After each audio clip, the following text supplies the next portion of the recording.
Hi friends, எல்லோரும் எப்படி இருக்கீங்க? இன்றைக்கி எங்கள் அம்மா இறந்து ஒரு வருஷம் ஆயிடுச்சுங்க. இன்றைக்கி எனக்கு முதல் வருஷம் அக்ஷயந்திரம் கும்பிட்றோம். வாங்க பார்க்கலாம்.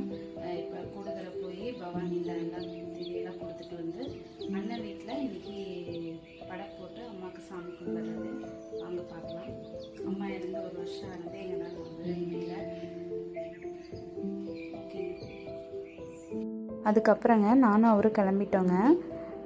ஸ்ரீநிதி ஒரு ஆள் மட்டும்தாங்க வரல. ஸ்ரீநிதிக்கு ஏன் வரலன்னா இன்றைக்கி லாஸ்ட் எக்ஸாமுங்க, அதனால் ஸ்ரீநிதி மட்டும் வரல. அப்புறம் நானும் அண்ணா, அண்ணி, அப்பா வீட்டில், அப்புறம் அண்ணன் பொண்ணு எல்லாருமே போய் நல்லபடியாக பவானி கூடுதுறையில் பரிகாரம்லாம் பண்ணியாச்சுங்க. பண்ணிவிட்டு வெளியே வரப்போ காக்காக்கும் சாப்பாடு வச்சேங்க. சாப்பிட்டுச்சு காக்கா. அதுக்கப்புறம் நம்ம வீட்டில் வந்து படை போட்டு சாமி கும்பிட்டோங்க. நல்லபடியாக கும்பிட்ருக்கோங்க. அம்மாவோட ஆத்மா சாந்தி அடையணும்னு வேண்டியிருக்கோங்க. அதுக்கப்புறம் பார்த்திங்கன்னா நம்ம வீட்டில் அண்ணன் வீட்டில் எல்லாத்துக்கும் சாப்பாடு. இன்றைக்கி எல்லோரும் வந்து சாப்பிட்டு போனாங்க திருப்தியாக. நம்மளும் சாப்பிட்டு இன்றைக்கி இப்படி தாங்க அம்மாவோட முதலாம் ஆண்டு நினைவு நாள் கும்பிட்ருக்கோம்.